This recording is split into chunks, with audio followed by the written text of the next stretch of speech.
Now we're dealing with some downpours here across parts of central Indiana. Here's the heavy rainfall right now. It's between Marklettville and Anderson, and then it stretches into Delaware County, just south of Muncie and north of Prairie, with a little bit of lightning mixed in. It's a pretty thin band of very heavy rainfall, but could cause some ponding on the roadways. We have this heavy downpour just south of Richmond this morning. That should push off into Ohio here pretty quickly. And then it's just these isolated downpours that are flaring up here and there. And this is going to be the general case throughout the entire day today.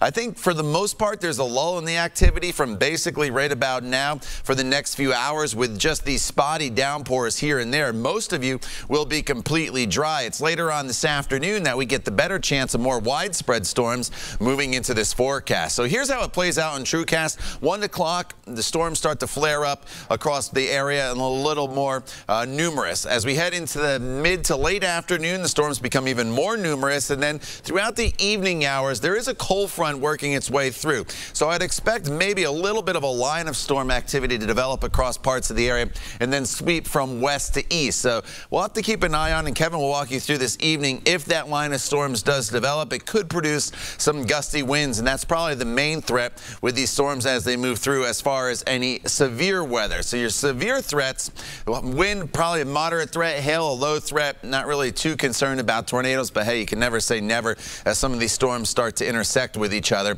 But it's not a slam dunk case for severe storms later on this evening, but I do think we all get into some very heavy rainfall, which again this afternoon, just like this morning, could cause some localized flooding. Lots of clouds in Carmel right now, 74 degrees. It's very, very muggy, not much of a wind out there to speak of.